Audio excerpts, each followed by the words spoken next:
kulanti wacan oo wanaagsan akhyaarta nagala socotay waa mar kaliya warbaahinta galbeedka wanafor ku soo dhawaada wararkii ugu dambeeyay ee dalka Itoobiya waa Khamiis 4 bishii November sanadka 2021 xogo iyo warbixino waaweyn oo la xiriira xiisada dagaalada iyo wararkii diblomaasiyadda dalka Itoobiya ayaan idin haynaaye balse ugu horeyn waxa iska soo daba dhacaya baaqyada beesha caalamka ee loo soo jeedinayo dhinacyada sida xoogan ugu diriraya dalka Itoobiya dalka Mareykanka ayaana ergeygiisa gaarka ee geeska Afrika u soo diraya maanta caasimadda Addis Ababa ee dalka Itoobiya Fethman ayaa maanta ku soo wajahan dalka Itoobiya isaga oo ilaa Jimcaha joogi doona si qoto dheer waxa looga qabto loona dedejiyo inay dhinacyadu aysan ku diririn caasimadda dalka Itoobiya dhanka kale xogo kale ayaa sheegaya in la doonayo in ra'iisul wasaaraha dalka Itoobiya lagu qanciyo sidii Mingista Haile Mariam lagu qanciyay in aan caasimadda dalka Itoobiya loogu diririn oo uu si nabad ah markaasi dalka uga baxo isla markaasina uu isku casilo xogayaha qaramada midoobay Antonio Guterres ayaa dhankiisa bartiisa Twitter-ka ku qoray in uu la hadlay ra'iisul wasaaraha dalka Itoobiya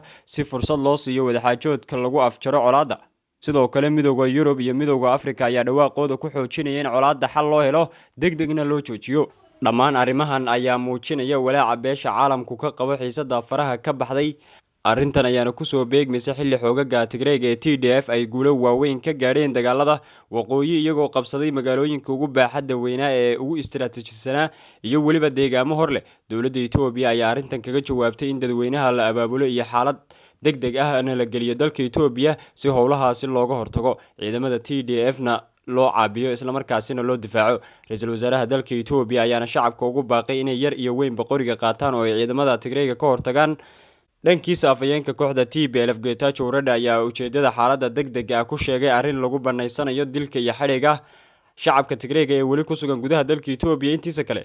waxaa jira xogo sheegaya in Tigreega ku dhaqanaa dhise ay la safteen TPLF taasoo abuurtay shaki iyo tuhun laga qaaday dadka Tigreega xogta ayaa intan ku dareysay in boqolaal shacabka Tigreega oo ku dhaqan caasimadda dalka Itoobiya Addis Ababa iyo magaalooyinka kale ee dalka Itoobiya laga aruuriyay kuwaasoo xabsiyo iyo meelo kale oo dawladda u gaar ah la geeyay kooxda TPLF ayaa walaac ka qabtay in dadkaasi ay dawladdu u qorsheysay inay u geysato xasuuq wadareed taasoo ay sheegeen inay degdeg u qorsheynayaan inay ka hortagaan dhacdadaasi foosha xun ee loo diyaariyay shacabka Tigreega waana sababta ay sida lama filaanka ay haatan ay xoogaga isku dhafka ee TDF iyo OLA ay u kulaalayaan caasimadda Addis Ababa waxaana ay sheegeen inay marka hore badbaado u yihiin shacabkaasi Tigreega ay dawladdu xasuuq wadareedka u diyaarisay waa sida ay sheegeen dagaalada ayaana si saf ballaaran wali uga socda gobolada Axmaarada iyo Anfarta iyo sidoo kale hareeraha maduleedka magaalada Addis Ababa ee caasimadda dalka Itoobiya kooxda TPLF ayaa sheegtay inaysan marnaba suurtagal ahayn inay wada hadal la furto dawladda Abiy Ahmed maadaama ay guulo waaweyn ka gaadheen dagaalka isla markaasina goobihii muhiimka ah lagu kala baxay warbaahinta reer galbeedka iyo khubarada ay colaadda ka wareystaan ayaa aad u hadalaya in TPLF oo kaashanaysa OLA ama Oromia Liberation Army ay ku soo ruqaansadeen magaalada Addis Ababa ee xarunta dalka Itoobiya goorsii horeysay ayay TPLF sheegtay inay ilaa Addis Ababa ay dagaalka wadayaan isla markaana ay mar dhow sharciga hor keeni doonaan dambiilayaashii dambiyada ka dhanka xuquuqda bini'aadantinimo ka galay dadkooda Tigreega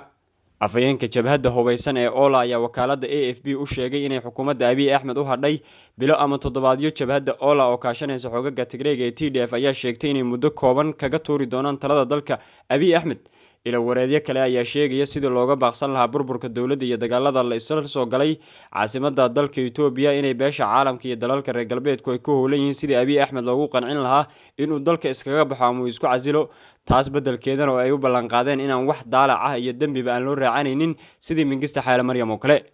sidoo kale reer galbeedka ayaa xukuumadda Abiy Ahmed saaray cadaadis dhanka siyaasadda dhaqaalaha iyo diblomaasiyadda waxaana jira tuhun xoog leh oo laga qabo in TPLF talada dalka dib loogu soo celiyo arrintaas oo ay barigantaalayaan dalalka reer galbeedku gaar ahaan dalka Mareykanka ciidamada Tigreega ee TDF oo waqtigan u muuqda inay awoodii dawladda weeqeen isla markaana ay jab iyo khasaare baaxad leh ay gaarsiiyeen ayaa dalka Eritrea ee ciidamadooda mar kale ku goodiyeen inay dalka dib u soo gali doonaan isla markaasina ay dagaalka qayb uga noqon doonaan iyadoo ay xusid mudan tahay inay markii horeba ay dagaalka ku jireen iyagoo ka garab dagaalamayay ciidamada dawladda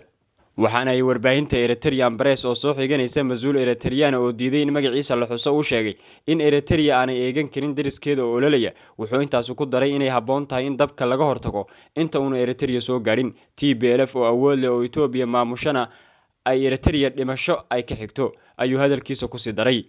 si kastaba ha noqotay ra'iisul wasaare Abiy Ahmed ayaa hore si cad u diiday soo jeedimaha beesha caalamka gaar ahaan dalka Mareykanka ee in colaadda iyo dagaalada faraha ka baxay laga baaqsado oo uu joojiyo isla markaasina ay dhinacyadu isugu yimaadaan miiska wada hadalka si xal loogu helo xiisadda balse haatan ay tala faraha ka baxday lama ogi inuu mowqifkiisii hore ku adkaysanayo iyo inuu damacsanaan muujin doono marka la fiiriyo cadaawada taariikheed iyo midda raadkeeda hadda cusub tahay ee dagaalada waqooyi taasoo u dhaxaysa qoomiyadaha ugu tunka weyn ee dalka Itoobiya. Dagaalada ayaana waqtigan u muuqda mid ay dhinacyadu isla soo gaareen caasimadda dalka Itoobiya ee magaalada Addis Ababa. Lama oga sida ay xaaladdu noqon doonto, balse waxaa walaac xooggan laga muujinayaa in ay mar dhow si fudud isku bedesho xaaladda guud ee dalka Itoobiya. mar walba wixii ka soo kordhay xiisada dagaalada waqooyi ee dalka Itoobiya kala soo shabakadan Galbeed 24 oo hel xogihii iyo warbixino xaqiiqo ah ugu dambeeyay.